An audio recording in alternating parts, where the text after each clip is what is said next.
We are going to be in Luke chapter 4 today. So Luke chapter 24. And we're going to talk today about how we view our faith. So how you view your faith, how I view my faith. We're going to tie today's message. Let's go ahead and start with a word of prayer. God, as we come to you, Lord, at this time, I thank you so much for the praise music today. I thank you for preparing our hearts for this message. Lord, would you just watch over each one of us, help us to just rest in you, to turn this time to you, and to give these moments to you. We love you. It's in your name that we pray. Amen. So yesterday, we started off the day here. We had an AAU tournament and an Easter egg hunt. And if you didn't come yesterday, it was just a lot of fun all the way around, because when you see that many kids and everyone just enjoying the time, it's great. But before it ever happened, we had to set up next door, and we had to set up here. So I came out to this side, and there's Rick, and we had, I don't know how many, I want to count. He said 2,000. I was pretty sure it was about 8 million eggs. And Rick was like placing them like one at a time, like this as he was going out. And he was like starting in one area, and there was like 3 separate areas. So I'm like, well, I'll help you. But the way I did it was I just took them and I'm just like started flinging them. And if the egg breaks open, then you just put the egg back together. So we're flinging around. Well, at the end, I missed one. And so Steve Harbuck had come up, and he had opened it up, and on the candy were some snails, because they had hit it. See, now my thought was, hey, we're giving escargot to the kids. I mean, snails have plenty of protein. It's better for you than the candy. So he flicked all the snails off. We put them all together. But we got all these 8 million eggs out. And then we came back in. Everyone was having a brunch. It was just this wonderful, wonderful time. So I'm heading up then, because Nathan had 2 games and Chandler had 2 games. So we were heading up to Walsh and then back down to Jackson, in between all this other kind of stuff. Just a wonderful, wonderful time. And as we're heading up there, we get there. And when we get to Walsh, the game Friday had been canceled, so they had a doubleheader. So we pull in. They were also having a track meet, and I think they invited everyone in the world to this track meet, because the entire parking lot was full, and where you go back to the baseball field, it was blocked off. So I turned back around, I came back out, and I go down this driveway. And as I'm coming down this driveway, there was one of those really fancy SUVs, the big SUVs, I don't know, Cadillac Escalade or something, that was kind of the side, and this lady was yelling at the lady in it. And I pulled up, and there was a second lady. And all of a sudden, this lady who's already yelling at someone starts yelling at me. And so I don't take to being yelled at too well, but I kind of stay calm a little bit. And so the other lady comes up, and she goes, "You're not allowed to park here." And they have a whole thing, and I go, "I don't want to park here. I'm just passing through, just like in life. I'm just passing through." I go, "I just want to drive through the parking lot." Well, then this other lady comes over, and she starts screaming at me. And I could take it for so long, but as far as I'm concerned, it's on now, right? And so I basically told her, I said, "Listen, if you just stop for a second, I just want to drive through. We drive through this parking lot all the time. The baseball game is back there." And she's like, and once again, there's 8 million people, like there's 8 million eggs. And she's like, "Well, you talk to Bill." I don't know who Bill is. I mean, where am I going to find Bill? And I'm like, "I'm not talking to Bill." She's like, "Well, you go over and park." And I'm like, "Okay, whatever." So I pull back, and the lady that's in this fancy Escalade, I pull up next to her, and I'm like, "This lady is like the parking Nazi." I mean, she's like yelling and screaming at us. I said, it's ridiculous, and I'm not real happy right now. And this lady looks at me, and she goes, "If you lead that way, I'll follow you."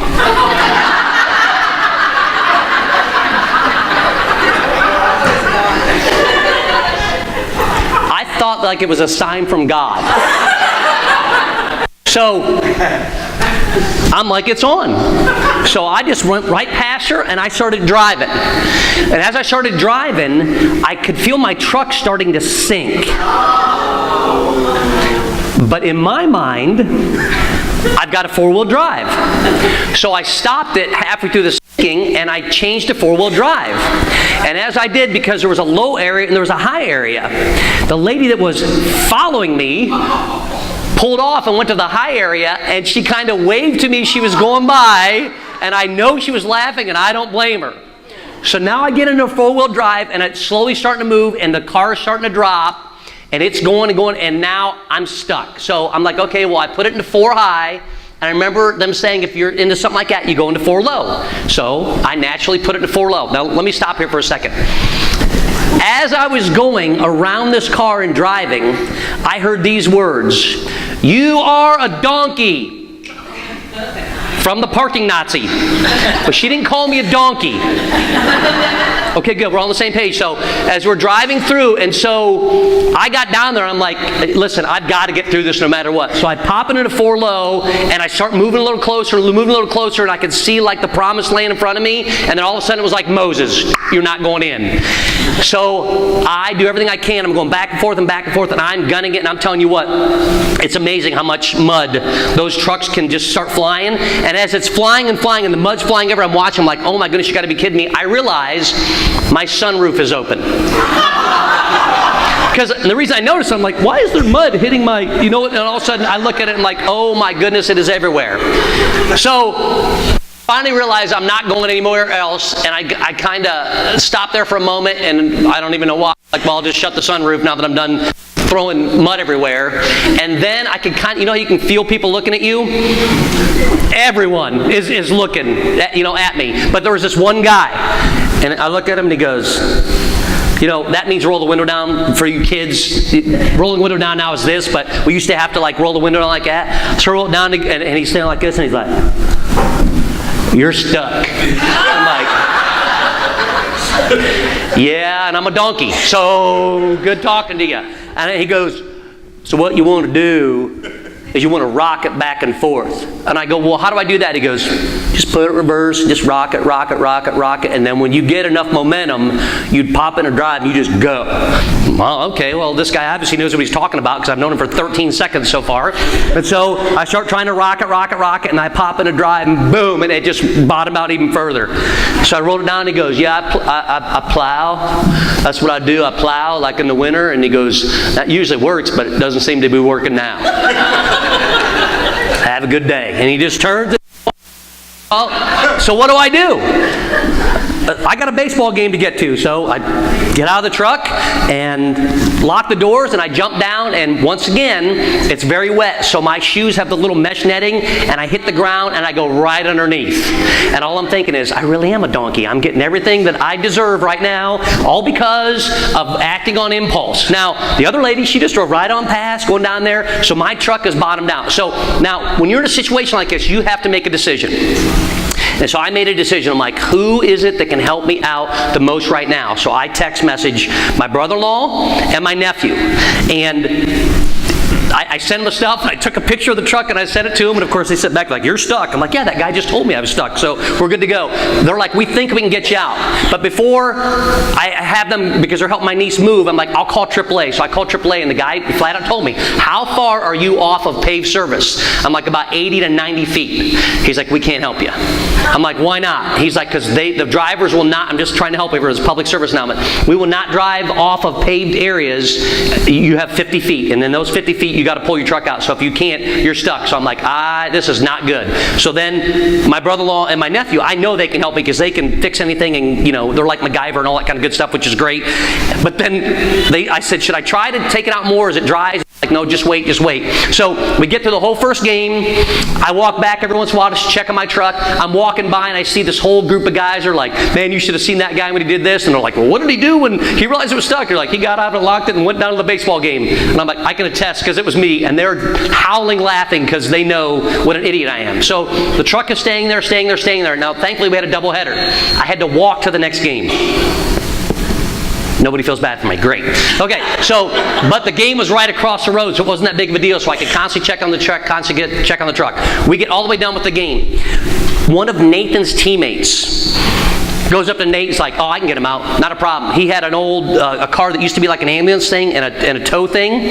And so he goes to start pulling it out after the game is over. He's up in the grass. He is making another double set of trenches because it won't pull out. And I'm like, I'm going to be stuck here forever. And all I'm thinking about is that my friend Heather, when we were leaving, she was like, hey, I really like your truck. That's a nice truck, because they have the same kind of truck. And it's just muddy and just everything everywhere. And I'm like, this truck isn't so nice anymore because this is just terrible. So he's shooting more mud on it. I'm shooting and I'm stuck. Then the head guy, and I think it might have been Bill, I'm not sure 100%. The assistant coach went and they got chains, and then they had to pull me out. And through that, we got this thing all the way out. When I look back, let's just say that that's my wife giggling, by the way. let's just say that the John Stahl Canal, there's two of them. They're parallel and they're officially open if anybody needs to get from Wyoga Lake Road back to the baseball season. It is terrible. And this guy was ticked. And I don't blame him. And you know why? All because I'm going to show you. I'll do a message one time around impulse, but it was impulse. But here's the biggest thing about it. I talk to my kids all the time about this. Take the high road. Take the high road. Take the high road. And my son even said, Dad, why didn't you take the high road? And I looked at him and I said, you're a donkey. Really do that just so that you know. But see, sometimes with our faith, we get stuck like that, right? Where we're wanting to take the high road, we want to do all the right things, we're wanting to take all the right steps, but we act on impulse, and because of whether it's anger, because of the struggles that we have, things in our past, stuff that just goes on the inside, just bad decisions that we make, that we don't really walk in our faith. And it's how we view God and how we view God in our faith because of that. And we don't even realize it. And a lot of times we don't realize it until when? Till we're completely stuck. And then we go to the people around us that care about us, that love us, that are willing to help. Nathan's team, the entire team stayed to watch this truck get taken out. Hats off to them, right? I want to think that they stayed because of how much they love me. I have a feeling they wanted to stay because they wanted to see how much mud was going to fly all over the place, which that's probably what I would have done as well.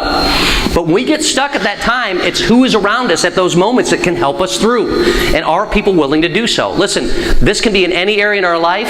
It doesn't matter if I'm 5 years old, 15 years old, 20 years old, whatever it might be, that we need people around us that can help us in those moments. But it sure would be nice if we would stop ourselves long enough to say, okay, before I get stuck, maybe I should talk to someone. If I just would have gone to the right, if I just would have taken the high road, if I just wouldn't have stayed, if I wouldn't have had the next drink, if I would have put up the credit cards away, whatever it might be, if I would have just chosen those things, what would God have done with that moment? And so in Luke 24, we're going to dive into that today because we're going to have that exact example to where people are going to have this time where their faith and what they truly believe in God is going to be tested.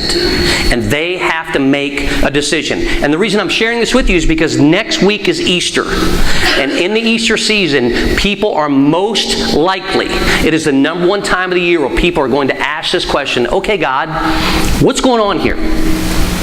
What am I really doing? You know, are you big enough to handle my issues? Am I really resting in your will? Do I really have a purpose here? Why am I taking these steps? What is going on in my life? And they'll stop and ask those questions. And the week after, they'll forget that they ever even asked them. So it's up to us to be strong enough and to be willing to just invite them. Later today we have this AAU tournament, and I haven't told my daughter this yet, but in the back when she hands out hot dogs and drinks and things like that, we put all of a list of the cards that Kim had made up to invite people. And for each person that comes up, she's just going to hand them a card. And if they ask about it, 10:30 service, we're going to be the exact same way, except the band is going to be a little bit bigger next week. We're going to be just like we are. I'm still going to preach in jeans. You can come dressed however you want. You can wear your favorite sweatshirt, your favorite jersey. If you want to dress up really nicely, you can do that too. Whatever it is you feel most comfortable doing. And then the week after, we're having sweatpants Sunday because that's always a big thing here, okay? But it's just an opportunity because people come to church when they are invited. 82% of them, they say, why'd you come to church? Because someone took the time to invite me. Luke chapter 24 is where we pick up around the resurrection. And before we dive into this, know this. The resurrection is when Jesus rose from the dead. But Jesus' own disciples didn't even believe it was going to happen. When he was in the garden just 3 days earlier, they all ran. They all took off. They all went back to the things that they had always done. Even though Jesus had shared with them about the resurrection, they didn't get it. And so if his disciples didn't even get it, it makes sense that a lot of us aren't even going to get it at times. Luke chapter 24, verse 1. We pick up. It says, on the first day of the week, very early in the morning, the women took the spices they had prepared and went to the tomb. Now, when they're going to the tomb, if you notice, they're taking the spices. So the spices that they're taking are for a dead body. Jesus' body would start to decompose at this point in day 3. The body starts to decompose. When it gets to day 4, it's really, really bad. So their thought was, we're going to go and add these spices to Jesus and try to literally keep him alive, even though we know he's gone, to keep his body here as long as it can possibly happen. So they grabbed these spices and they head there. And watch what happens next. It says they found that the stone, they found the stone rolled away from the tomb, but when they entered, they did not find the body of the Lord Jesus. So they went in the very early morning, they took these spices, they're heading to the tomb. They believe that God is going to handle the big things if they will take care of the small things. So whatever the big thing is in your life, is there a belief in your faith that God is going to handle that big thing if you will take care of the small things? Now, listen, they didn't know what the outcome was going to be. They had no idea what that meant. They just knew that I'm going to go and do whatever it is that I believe that God would have me do. I don't know what the outcome is going to be. I don't know what His will is in this moment. I may not even understand what the final answer is. But I'm going to trust God enough that He is going to handle this big thing. And they did. And when they got there, an over 2,000-pound stone the mortar was taken away. The greatest military force at that time that was guarding it was gone. And the stone, which is like a cork in a wine bottle, was popped out and rolled back uphill and put in place. That's pretty cool. But that also shows us just how much faith these women had. They believed it. They believed it was going to take care of this big thing. On the tomb turned, but they did not find the body of the Lord Jesus. While they were wondering, suddenly 2 men in clothes that gleamed like light stood beside them. In their fright, now anytime that you see fear like this around other men, anytime you see this fright, it's usually the sign of an angel. Every time an angel showed up, there was fear. So in their fright, the man said to them, "Why do you look for the living among the dead?" Let's stop here for a moment. Why do you look for the living among the dead? If you're someone that has struggled with addiction, you go back to that addiction. Why do you hope to find life in the thing that's killing you? If you are someone that you are a heavy drinker and you tend to go back to the bars, why do you feel like you're suddenly going to find life in that place that is killing you? If you are someone that struggles with your finances so much that you use credit card after credit card, why do you not cut those things up? Because they are literally tearing you apart $1 at a time.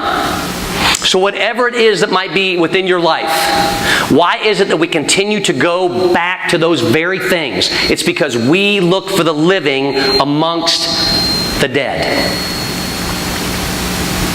And the disciples did the exact same thing. And these women did the exact same thing. They went to where they felt Jesus was. They didn't understand that He would not be there. Remember something. The tombstone was not rolled back for us or for Jesus to get out. The tombstone was rolled back so that we could go in. It was God inviting us in to see the miracle that had taken place. So 2 miracles had happened. The first miracle was this. The stone was pulled out and rolled back. The second one is that He wasn't even there. There are so many times in our lives that God does miracles that we don't even recognize it. For everyone here that has a child, the definition of a miracle is 1 in a million. There are 1 million children born every single day. If you were born, I want you to raise your hand. If you were physically born, now listen, I should be seeing every hand. Come on, all hands raised. You are a miracle. But what does your faith say about you? This is what God, or how God looks at each one of us. But how you look at God is what makes a difference within this world. He can handle the big things. What are you doing as far as the small things so that God can see that, so that others can see God through you? Next verse, it says, prison. Why do you here, he has risen. The next word, it says, remember how he told you while he was still with you in Galilee, the Son of Man must be delivered into the hands of and be crucified, and on the third day be raised again. Then they remembered his words. See, all this turmoil, all these struggles that were taking place, the death that had happened, everything that had taken place, they had forgotten the very words of the one who was no longer there. And he shared this with them, and all of a sudden they're like, oh my goodness, that's right. He wouldn't be here because this is the third day and he would have been risen. And he rose. And the tombstone was pulled back. And the military force was gone. And God invited us in. And he left representatives to share that. The next verse, it says this. When they came back from the tomb, so the ladies came back, they told all these things to all the others. Mary Magdalene, mother of James, and the others with him, who told this to the apostles. But they did not believe the women. Words seemed to them like nonsense. So here's the next thing. I realize I'm a talker. I'm a preacher. It's what preachers do. But do you, when we're up here and I share these things with you, I sometimes wonder, do you feel like the things I say are nonsense? And some of them are, but hopefully what's based around the Bible is not. When I share with you, listen, 82% of people come to church because someone invited them. Do you take that upon yourself to say, hey, yes, I want to invite someone? Or do you just think like, oh, it's just kind of nonsense? It's just complete nonsense. Let me share with you a statistic that just came out yesterday. For the first time in the history of the United States, there are as many people that don't believe as there are Catholics and evangelical Christians. They've done a survey 44 straight years, and in that survey they've asked the exact same questions. And 23% of the people believe that they are non-religious. Now, I talked about this at the end of the day. Nun is not N-U-N, like they're not religious nuns, like Catholic nuns. Religious nuns is N-O-N-E-S. 23% believe in no kind of God at all. 23% consider themselves Catholic. 23% consider themselves evangelical Christians. It's the highest three. And here's the amazing thing about it. They're not sure which one's first. Just 15 years ago, the religious nuns, the religious who had no affiliation, the religious people that did not believe in God at all was 5%. Think about that. Do you believe those words? Or do you think they're nonsense? Because that's not my statistic. Numbers don't lie. Folks, people aren't coming to the church. They aren't just rushing going, oh my goodness, let's go to the church. Why do you think it's so important for us to have the Easter egg hunt tied to a brunch? Why do you think it's so important that we have the night at Bethlehem? Why do you think it's so important for us to put our jerseys on at opening day? Why do you think it's going to be important for us to do that when it comes hunting and we all get to wear camo? We're doing whatever we can for people to feel comfortable to walk into the church because the church isn't making them feel comfortable to come in here. And if you and I don't invite people, they are not coming. Period. They asked them why these numbers are going up so much, and they literally, you ready for this? The number one reason that these people do not have a belief is because of social networking, the internet, and everything that's out there, because they finally found other people that can talk the way that they talk and believe the way they believe or not believe, and they found something to tie themselves into. And whatever they're attracted to is wherever they go. We're not living our faith before others. We're not living our faith before others within our church and outside of the church and within our communities because they're going to go what they are most attracted to. Are we attracting them? Or are we taking the low road and getting stuck in the mud? Hoping that someone's going to pull us out. 82% of people come to church because someone invited them. Easter's coming up. We've got this 1 week. Pray about that person. Reach out to them. If they tell you, listen, you probably got one of those really religious, churchy pastors, you can go, no, he's an idiot. Let me tell you a story about him. I am. I'm a donkey. Right? We've proven that today. Guys, we're all normal people here. People need to see and know God's love. People need to know that there can be a miracle. What is it that we believe about our faith and God working through us? The story continues. The words were nonsense. Peter, however, got up and ran to the tomb. So one of the 11, less than 10%, one of the 11 just got up and had to go see for himself. Now John tells us that John, the other disciple, also came, so 2 of the 11 end up at the tomb. Peter just ran and he happened to beat him to the tomb, and then John was behind him. So Peter is there. He says, Peter, however, got up and ran to the tomb. Bending over, he saw strips of linen lying by themselves, and he went away himself what had happened. He wondered what had happened.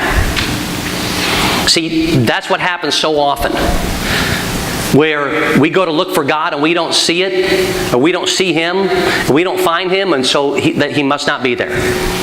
And so we just walk away and we're like, well, what just took place? And what just happened? We don't ever even consider taking that to God first. We don't stop and go, oh my goodness, what is it that God just did?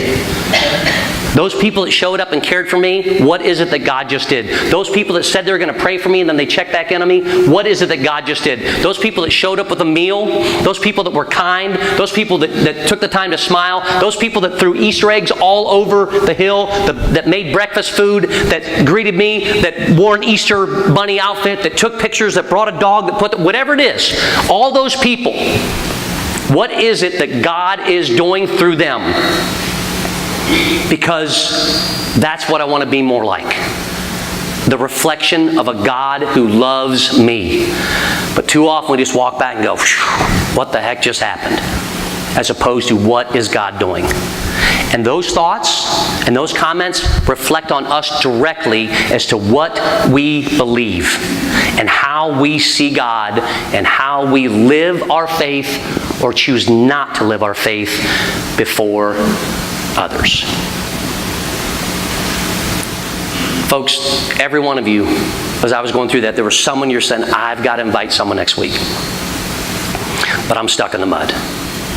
I know that I just need to reach out to someone, but man, they're going to think my words are nonsense. I know there's someone that needs a miracle in their life and they don't even realize it. And I'm going to walk away from here and just wonder, man, how can I do that? As opposed to, what can God do through me? We need to challenge ourselves this week. Because there's more and more people that are walking away, not from the church, but that are walking away from God. And every single one of those people are taking a step closer and closer to hell. And every single one of those people are people that matter to you and to me. But most of all, they matter to God. I want you to challenge yourself this week, whoever that might be, to just share a loving word with them and share with them that there is hope. And to bring them along and to have them sit right next to you. And to be around people that just love God but love others as well. Jesus said, love others as I have loved you. So now it's our turn.